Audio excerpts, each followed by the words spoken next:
Olá, meu pessoal, meus queridos, minhas queridas. É uma alegria mais uma vez estar junto de vocês, né, através da gravação deste vídeo. Hoje é dia 14 de dezembro. Aqui nós estamos por volta do meio-dia e meio, né? Começo da tarde, aí no Brasil ainda metade da manhã. Espanha, Portugal, uma hora a mais Espanha, Portugal, mesmo horário aqui. Cabo Verde, Guiné-Bissau, uma horita a mais. São os fusos, né, horários dos locais onde nós estamos, né? Importa a palavra de Deus, importa o ensinamento, importa que nós vamos ter mais uns minutos aí, 35 minutos em torno disso, com ensinamentos da palavra de Deus para as nossas vidas, algumas dúvidas que nós podemos ter. Nós estamos falando de algo muito importante para as nossas vidas, que traz ainda um certo mistério para muitas pessoas, inclusive as pessoas de dentro da igreja, que é sobre a ressurreição. E é muito importante que nós saibamos alguns detalhes, né? Nós respeitamos o credo das pessoas, mas nós nos baseamos na Bíblia Sagrada, que é dito, né, eu repito sempre, que é o livro mais vendido do mundo em todos os tempos, né? E continua sendo, né? Com toda essa modernidade aí dos tablets, né, dos telefones, a Bíblia mesmo, a Bíblia livro mesmo, continua sendo o mais vendido no mundo todo, né? Que tem tradução no maior número, né, de línguas, né, e de povos, né, de culturas e línguas de povos diferentes pelo mundo, países diferentes pelo mundo, né? A palavra de Deus, ela é viva, né? Ela sempre está sendo renovada na nossa vida, de acordo com a circunstância que nós estamos vivendo. É a mesma palavra, né? Ali você vai ver o mesmo livro, né? O mesmo capítulo, o mesmo versículo, mas nas coisas de Deus há algo tão especial que se renova automaticamente, né? Para a nossa vida, para o nosso bem-estar, para nosso futuro, né? Que passa justamente pela ressurreição, né? Claro que para ter a ressurreição nós precisamos morrer, né? Morrer não é a parte melhor, né, do que nós podemos estar compartilhando, mas faz parte da vida, né? E sempre foi assim e sempre será, até quando, aí sim, estivermos na vida eterna, que aí já não haverá mais, né? Eterno, já diz o nome, a eternidade, já não haverá mais esse tipo de conta, né? Nós faremos esse tipo de cálculo, né? Então hoje vamos continuar com a ressurreição, ainda ali na primeira carta de Paulo aos Coríntios. Você abre a sua Bíblia, o seu eletrônico, se quiser, no capítulo 15. Hoje é um tema um pouco diferente, porque dizem, né, os estudiosos, os teólogos, que a parte são os versos mais difíceis do Novo Testamento em relação à prática, essa prática daí, né? Eu, na medida que eu for lendo o versículo, eu vou tentando dar a explicação, né, para vocês, mas mostrando também que o importante não são essas variações de interpretações e de pensamentos, o importante é o fim, né, do que diz a palavra de Deus, né, para onde nos leva, né, o que devemos fazer, né? Mas é assim que funciona, né? Funciona sempre assim e sempre há de funcionar. Então vamos lá mais uma vez. Espero que vocês possam estar compartilhando esses vídeos com pessoas da sua família, pessoas conhecidas. Nós temos recebido relatos, né, de que essas palavras, né, de ensino, ela tem trazido mesmo progresso para as pessoas, e isso me alegra muito. Então nós vamos continuar com eles, né, até quando for possível. Estou aqui na minha casa, o dia hoje também é de sol, já dei minha caminhada esta manhã. A camisa do pastor torcedor é de um clube aqui da terceira ou quarta divisão daqui da Inglaterra, chama York City. É uma cidade muito bonita que fica lá para cima, a caminho do norte, né, da Inglaterra, né? Eu estou no leste aqui, mais embaixo, mais próximo a Londres. Então, por favor, na primeira carta de Paulo aos Coríntios, no capítulo 15, o subtítulo na minha Bíblia fala a ressurreição em relação à vida prática, né? A vida prática significa o dia a dia nosso, né? Então, que ressurreição é essa? Que significa isso para a nossa vida prática? E já começa com esse versículo, que é um enigma, né? De tantas versões, de tantas interpretações para os estudiosos da Bíblia, né? Os teólogos, né? que fazem um trabalho maravilhoso. Eu não sou teólogo, eu deixo isso sempre bem claro, eu sou um contador da história, né, da palavra de Deus para as nossas vidas no dia de hoje. Deus me deu, né, esse tipo de ministério, né, de trazer a Bíblia para o dia de hoje, para o nosso crescimento espiritual. Então, no versículo 29 desse capítulo 15, da primeira carta de Paulo aos Coríntios, diz assim: de outra maneira, que farão os que se batizam por causa dos mortos? Se absolutamente os mortos não ressuscitam, por que se batizam por causa deles? Batismos pelos mortos, né? Talvez você já tenha lido a sua Bíblia, tenha lido esse texto, mas não atentou ao que diz isso daqui. O apóstolo Paulo lança isso para aquela igreja ali em Corinto. Já falei que era uma igreja um pouco difícil, depois vamos entrar em mais detalhes. Mas por que se batizar por causa dos mortos, né? Então, quando venho gravar um vídeo, eu tenho que conhecer um pouco, né, o que está por trás, né, do estudo, da teologia, etc., disso aqui. Na verdade, são aproximadamente 40 diferentes sugestões que esses estudiosos dão em função disso daí, né? Então, é um tema difícil, como eu falei, são versos que estão aqui, que esses teólogos acham que talvez seja o mais difícil de interpretar na vida do Novo Testamento, aliás, na parte do Novo Testamento. Então, vamos tentar destrinchar um pouquinho com algumas explicações, não é? Mas, no fundo, isso não vai nos desviar do principal, que é o batismo, né? Que não é o fato, né, dos nossos vídeos ultimamente, e principalmente a ressurreição, né? Que isso é que nos importa para o nosso dia a dia, né?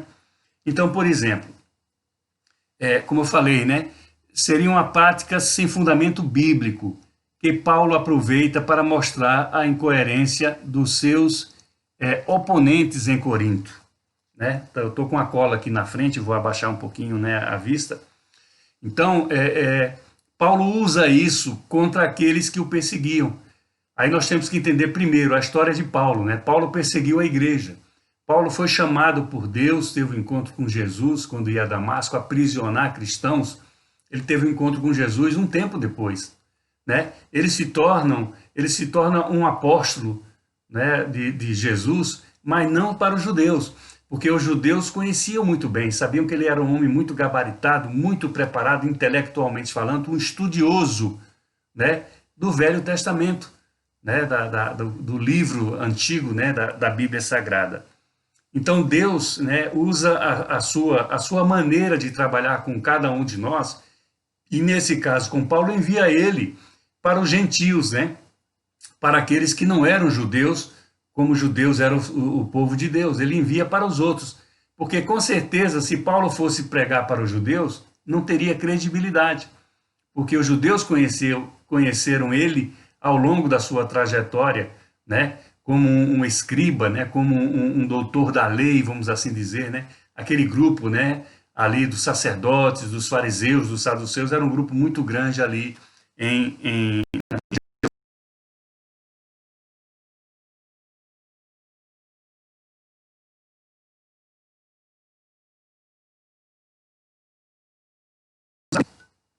isso, desculpem aí, em Jerusalém, naquela área ali onde se desenrola o ministério de Jesus, né, na Judéia, em Samaria, ali nas cercanias, né?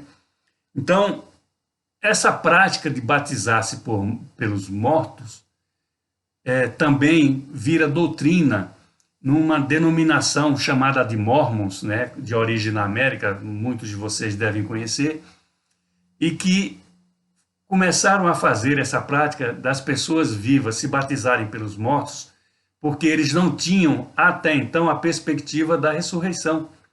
Então acha que aqueles que morreram sem serem batizados não seriam salvos, né? Então isso aí é doutrina humana, não é a doutrina bíblica, né? Porque a salvação não depende só do batismo. O batismo é a confirmação de que você recebeu Jesus Cristo como Senhor e Salvador da sua vida. É uma demonstração de fé pública, e você ali, você está fazendo como ao ser batizado, ao ser submergido nas águas, você está imitando Jesus que foi morto e depois ressuscitou. Porque quando você volta, a morte de Jesus foi pelos teus pecados, foi para a salvação, foi para nos perdoar. Então, quando você volta da água ali, da submersão da água, você é como uma nova criatura. Claro, isso é na esfera espiritual. Na esfera física você é o mesmo, mas na esfera espiritual você é diferente. Mas não é o batismo em si que salva. O que salva é você crer que Jesus Cristo é o Senhor e Salvador da tua vida. O batismo faz parte, né? É um elo a mais, né? Mas não é simplesmente o ato de se batizar, não é a salvação, não garante a salvação. Entende? Mas é um detalhe. Então eles se batizavam pelos mortos porque criam que os que morreram, né, sem serem batizados, não iriam ressurgir. É porque não souberam ou não quiseram aprender o que ensina a palavra de Deus, né? Então todos os mortos, está ali em Apocalipse capítulo 20, né? Todos os mortos, eles vão ressurgir. A Bíblia fala, os pequenos e os grandes. Então todos, primeiros vão ressurgir aqueles que estão com Cristo, ou seja, mais, né, da época, né, de Jesus Cristo para cá, porque somos os que vivenciamos, vivemos, conhecemos. Os que estão antes disso daí, a revelação sobre a ressurreição era muito pequena, né? E as pessoas, a maior parte delas, não acreditavam, não tiveram essa revelação.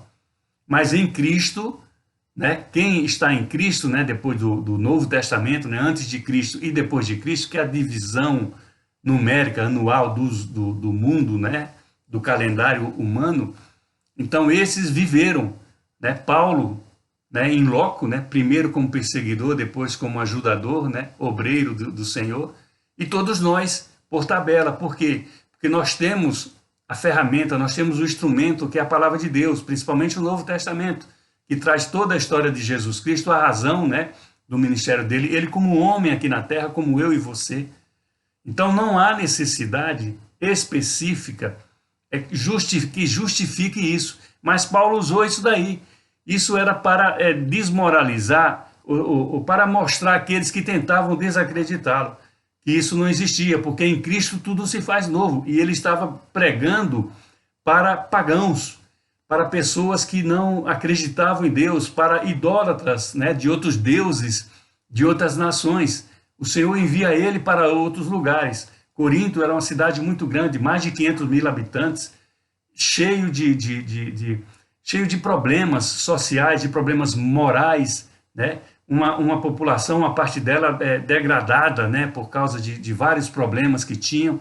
Então, ele estava levando uma novidade para aquelas regiões todas. Atos dos Apóstolos relatam 3 viagens de Paulo, uma centena de lugares, quer dizer, não se fala mais de 100 cidades, né? Mas regiões, né, com cidades menores que não são arroladas ali, onde Paulo foi fundando as igrejas. E os judaizantes, né, porque Paulo não falava mais da lei, né, era preciso circuncidar para ser judeu, para ser parecido com judeu, era preciso observar as coisas de Abraão, as coisas de Moisés, mas é porque em Cristo tudo se renovou. Não foi anulada a lei, não mudou nada, mas em Cristo tudo foi renovado, porque quando Deus dá Jesus, o homem, o Filho, em nosso favor, ele transforma tudo, é uma nova aliança, a aliança derradeira, né? A aliança eterna para a vida eterna. Senão Jesus não morreria, né? Se fosse necessário, né, ter essa aliança para a vida eterna, seria mantido tudo que estava lá antes, né, no Velho Testamento. Mas essa necessidade de se batizar pelos mortos, que Paulo relata aqui, é em função do que via contra, né, o ministério dele, né, a desautorização daqueles judeus sobre a vida dele, né, e isso você vê em várias cartas que ele escreve que estão relatadas no Novo Testamento. Então vamos em frente, né, para não ficarmos só num ruído da casa aí, tá? Para não ficarmos só num versículo, né? O verso 30, e porque também nós nos expomos a perigo toda hora. Porque, na verdade, quando se leva o evangelho a regiões que ele não é conhecido, há um perigo.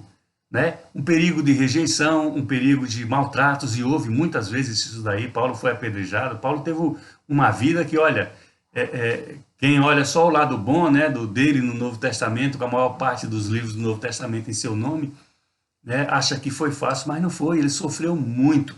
Ele usa aqui: dia após dia eu morro, verso 31.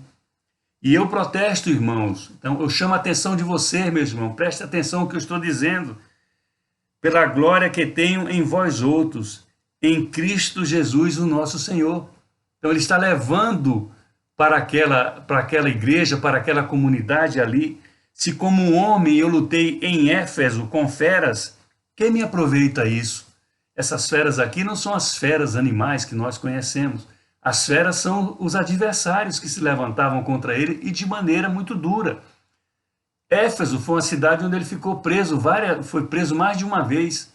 Ele ficou muito tempo preso por causa do evangelho. Por isso que ele fala aqui: eu te protesto, eu chamo a atenção de vocês. Nós não precisamos fazer nada fora do que está sendo ensinado por Jesus Cristo. Não há necessidade de se batizar pelos mortos. Todos vão ser ressuscitados e seremos julgados. A palavra nos diz isso, grandes e pequenos. Ali no capítulo 20 está muito claro: o mar dará os seus mortos, ou seja, todos que morreram em naufrágios, todos que morreram em quedas de aeronaves, né, coisas mais recentes, né? O além dará os seus mortos.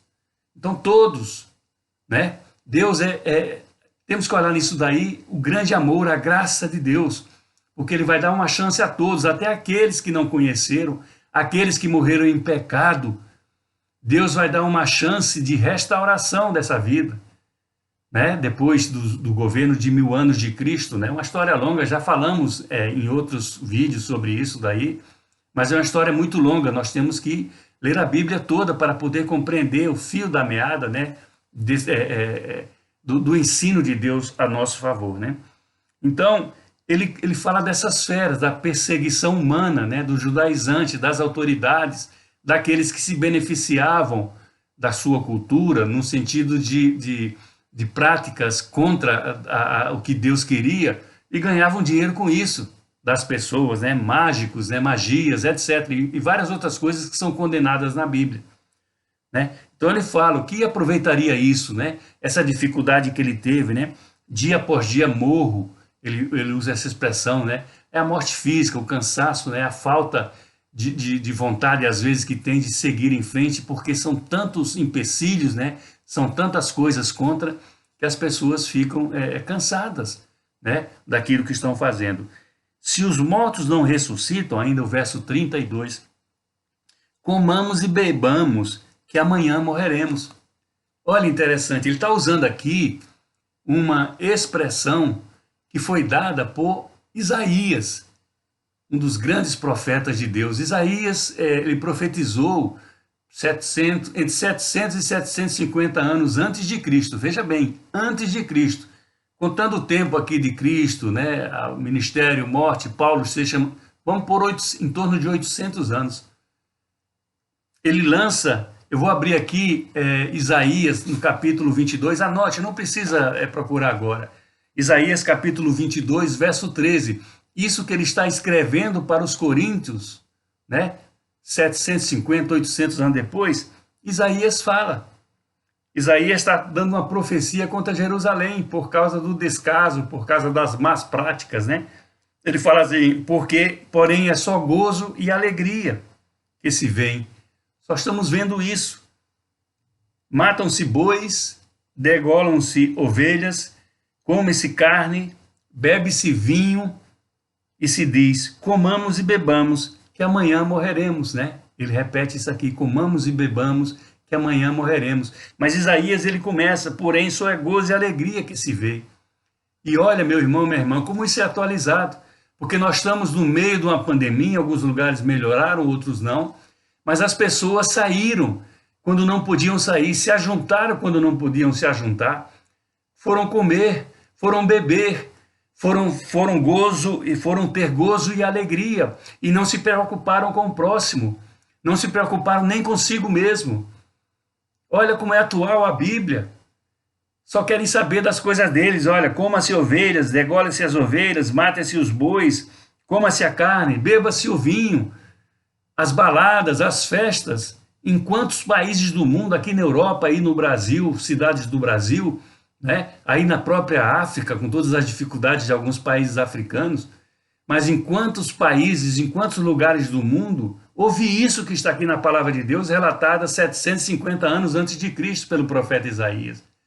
Porque as pessoas são assim, entende? São egoístas. E nos tempos de hoje, e a Bíblia diz isso, que no final vai haver isso, vai haver perseguição, pai contra o filho, filho contra o pai, irmão contra irmão, não é? Dentro da sua casa, da sua família, na sua vizinhança, no seu local de trabalho, na sua escola, na sua igreja. Por quê? Porque o amor está esfriando. As pessoas estão se dando conta de que as coisas do mundo seriam melhores. E estão passando por cima de tudo, inclusive se arriscando pessoalmente, mas não estão dando importância para as coisas de Deus. É uma realidade na nossa vida, no dia a dia que nós vivemos. Isso em todos os lugares do mundo, porque a tecnologia trouxe isso muito próximo para as pessoas, muito próximo mesmo. Assim as coisas vão funcionando. Assim as coisas existem. E nós temos que prestar atenção. Nós temos que prestar atenção para a palavra de Deus, porque ela se concretiza no nosso dia e nos ensina a não estarmos nessas armadilhas, porque essas armadilhas simplesmente são para nos afastar de Deus. Aqueles que já confessaram Jesus como Senhor e Salvador, aqueles que se batizaram, aqueles que fazem parte do corpo de Cristo, de uma igreja, de uma congregação pelo mundo todo, eles são tentados, porque as coisas do mundo são boas. Já falei isso no vídeo passado. Isaías fala em gozo, em alegria, em comidas, em bebidas, e é uma realidade. É gostoso, é bom. Não é? Nós temos que nos dar conta que os ensinos da palavra de Deus para as nossas vidas são para estarmos melhor ou para não piorarmos. Não há outra vontade de Deus que não seja essa, o bem de todos. Tanto que na ressurreição, todos vão estar diante de Deus. Vai ser dada uma nova chance. Vai ser dada uma nova chance. Para todos que morreram no pecado, para todos que rejeitaram a palavra de Deus, para todos que não quiseram mudar a sua vida. A Bíblia diz, vai ler o capítulo 20 de Apocalipse, leia com calma, devagar. Não se assuste, apesar de ter algumas passagens da Bíblia que nos assustam, é verdade. Mas não se assustem, porque o melhor é a promessa que está na palavra de Deus, desde o começo ao fim dela. E nós temos que nos preparar. E o tempo de nosso preparo é aqui na terra, como aqueles mormons, né, que passaram os vivos a se batizar por causa dos que morreram, não. Isso não vai mudar nada, absolutamente nada, do que está acontecendo pelo mundo, né? Então, essa é uma doutrina bíblica, né? Então, Paulo também estava falando para uma igreja que não acreditava na ressurreição. Muitos não acreditavam, outros nem sabiam o que era isso. Nós vemos recentemente descobertas, né, de tumbas ali próximo das pirâmides do Egito, no Cairo, né? E muitas delas têm objetos de riqueza, né? Objetos de valor, porque as pessoas não criam na ressurreição. Nós estamos falando de coisa de 2000 anos antes de Cristo, né? E eram sepultadas, eram enterradas com objetos seus valiosos que elas gostavam, né? Como se tivessem uma vida normal depois da morte. Esses vão ressuscitar também, todos. A Bíblia fala todos, grandes e pequenos, não importa, todos. E Deus, o amor dele é tão grande que ele vai dar uma chance. Mas por que, meu querido, minha querida, você vai esperar morrer, ressuscitar e ter essa chance, quando a oferta para a tua vida é agora? É hoje. Não perca tempo. O melhor de Deus para a nossa vida é hoje. Nós temos que nos ater a essas coisas da nossa vida. Nós temos que dar importância para elas. Nós não caminhamos sozinhos, nós temos marido, nós temos esposa, nós temos filhos, né? Nós temos responsabilidades. Então nós temos que ser exemplo, temos que ser sal, né, como diz a Bíblia, ou temos que ser luz. Quantas vezes, né, já ouvimos relatos de pessoas estranhas, né, à nossa congregação, né, à nossa crença, nos dizer assim, poxa, é pessoa diferente. Eu não sei o que é, mas é uma pessoa diferente. Claro que nós somos diferentes, nós temos um selo novo. Nós somos comprados pelo sangue de Cristo. Ele morreu para nos dar essa diferença, uma vida nova, ser uma nova criatura. Lembra? Falei agora há pouco, quando você volta da submersão do batismo nas águas, é uma nova criatura, é algo simbólico, é espiritual, mas as pessoas veem, elas enxergam, elas são impactadas positivamente. Agora, pensa comigo aqui, meu querido, minha querida. Se todos nós fizéssemos um pequeno esforço da nossa vida para levar essa palavra de ensino, de esperança, de reflexão aos outros, não seria melhor? Não estaríamos numa melhor condição? Claro que sim. É o que o Senhor quer das nossas vidas, que nós sejamos as suas testemunhas, né?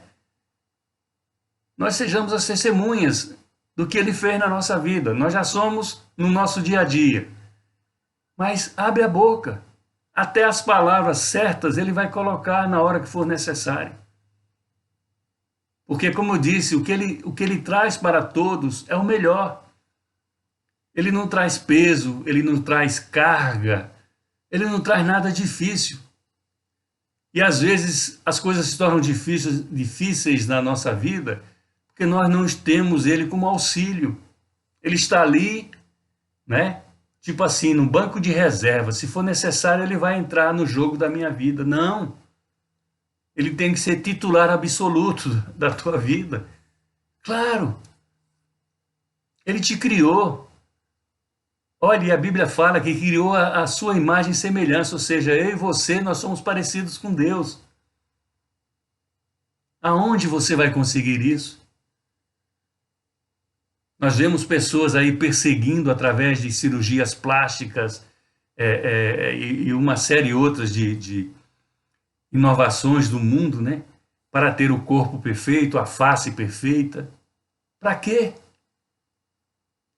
Para quê? Não vai mudar nada. Vai ser uma aparência nova, mas não vai mudar nada. A Bíblia usa uma expressão, pode ser até dura para vocês que estão assistindo esse vídeo, é como um sepulcro caiado. Quando se aproxima a data dos finados, né, passamos recentemente por ela, normalmente as pessoas elas vão aos túmulos dos seus entes queridos e pintam, colocam vasos com rosas, flores, fica bonito, né, o arranjo. Mas a Bíblia fala como um sepulcro caiado, quer dizer, pintado, enfeitado. Por dentro só tem osso. Por dentro não tem vida, a vida está fora, as flores, né, tal. Mas dentro não tem, são só os ossos. Porque quando nós morrermos, nosso corpo com botox, né, com todo tipo de coisas novas, né, que se colocam, né, silicone, as mulheres usam tanto silicone, né, nos seus seios, no bumbum, né, para ficarem mais bonitas, mais isso, mais aquilo. Algumas exageram na ginástica, isso é opinião minha, né, bem claro, tem nada a ver com a Bíblia, para se sentirem melhor. Mas vai ser como todos, pequenos e grandes, vão morrer e vão ressurgir lá na frente. Agora, por que quando nós tivermos a ressuscitação, por que não ter a certeza que estamos lá no livro da vida, lá com o nosso nomezinho ali escrito, tal? Não é melhor? Eu acho que é. Eu luto para isso daí. Eu luto pela minha vida, pela minha família, pelas minhas ovelhas, por aqueles que estão próximos. Muitas vezes sou chamado para orar por pessoas que eu nem sequer conheço. Recebi a semana passada, me emocionei muito, um cartão de um homem. Ele é português, ele está preso numa das prisões aqui nas cercanias da nossa cidade. E no meio do ano eu mandei uma mensagem através de um inglês que também estava naquele presídio. e mandei um papel, uma carta para ele de encorajamento, de esperança e de fé. E ele mandou um cartão de Natal muito bonito. Emocionado eu fiquei. Ele ainda está lá. Nós temos uma irmã no nosso ministério que ela faz parte de uma comissão de várias igrejas aqui da região que visita, né, frequentemente os presídios, agora com as restrições por causa da pandemia. Mas olha, a resposta de uma simples carta que eu escrevi para um prisioneiro, e ele está em Cristo, ele me mandou 2 versículos, é um cartão de Natal, de Mateus e de Lucas, que relata o nascimento de Cristo, que o Natal dele é o nascimento de Cristo. Glória a Deus, glória a Deus. Esse irmão que está lá preso, estava preso lá, esse inglês, é cristão, foi condenado, mas estava lá, pregando o evangelho. Olha que condição que ele se encontrava.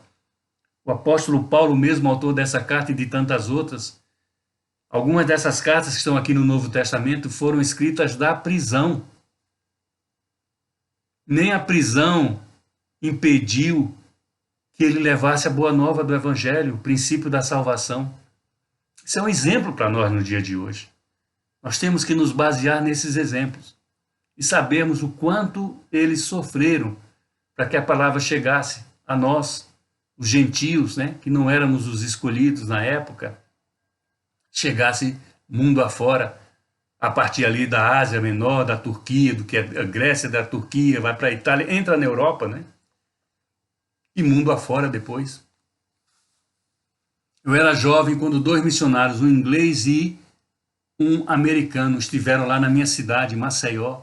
A minha rua não era calçada, tinha ainda uns locais ali que tinha espaço, montamos uma pequena, montamos não, porque eu era criança, 50 anos atrás, 50 e poucos anos atrás, e eles levaram a mensagem que eu não conhecia, levaram para a minha família, levaram para os meus vizinhos, saíram lá da América, saíram aqui da Inglaterra, estavam lá em Maceió, tão distantes, mas estavam ali falando do amor de Deus pelas nossas vidas. É isso que vale a pena. Por isso vale a pena seguir ao Senhor. Mas vamos encerrar aqui o texto sagrado no dia de hoje. Verso 33, presta atenção, porque isso tem muito a ver conosco no dia de hoje. Não vos enganeis. As más conversações corrompem os bons costumes. Olha que verdade. As más conversações corrompem os bons costumes. Eu advirto muito as minhas ovelhas. Não estou advertindo vocês que não é minha ovelha, mas eu estou te dizendo, cuidado com quem você anda. Cuidado onde você vai. Precaução. Aqui está muito claro na palavra de Deus. Paulo está citando aqui um poeta grego. Deixa eu ver se tem o nome dele por aqui por baixo, no meu estudo, né? Menandro. Menandro se chamava esse poeta grego. Paulo está para uma igreja grega, difícil, complicada, está dando uma palavra de um poeta grego. Porque eles já tinham recebido a palavra da salvação, da esperança, da renovação da sua vida. Mas estavam claudicantes, né? Tinham dúvidas, judaizantes desautorizando o que Paulo dizia, as velhas práticas do passado afluindo, né, nas suas almas, como acontece conosco nos dias de hoje. Tem muita gente ainda que está presa ao passado, está na igreja, mas tem uma perna no mundo. E por causa disso, às vezes a vida não dá certo. E ele fala aqui que essas más conversações corrompem os bons costumes. E é uma realidade.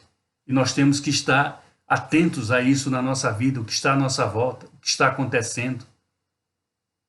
E finalmente o verso 34 para o vídeo de hoje, né? Tornai-vos à sobriedade como é justo e não pequeis. Então voltemos, né, nosso caráter, a nossa personalidade, não deixemos que eles sejam influenciados, né? Tornai-vos à sobriedade, a coisa sóbria, a coisa equilibrada, o bom senso, que é justo, ele fala aqui, e não pequeis. Por quê? Porque o pecado contamina e pode nos apartar do Senhor. Porque alguns ainda não têm conhecimento de Deus. E isso, olha como ele encerra esse verso. E eu digo isso para vergonha vossa. Porque muitos estão próximos de nós, às vezes não sabem do conhecimento de Deus, e muito menos que nós somos servos de Deus, como se nós fôssemos agentes secretos. E ele fala isso é uma vergonha para nós, que recebemos a vida eterna gratuitamente da parte de Deus. Você concordaria comigo? Abra sua mão. O amor de Deus, o Pai, a graça e o milagre de Jesus, o Filho, e a consolação do Santo Espírito seja com cada um de nós, eu e você, desde agora e até quando Cristo voltar. Amém? Dá um abraço, um beijo na sua esposa, no seu marido, nos seus filhos, quem estiver perto de você.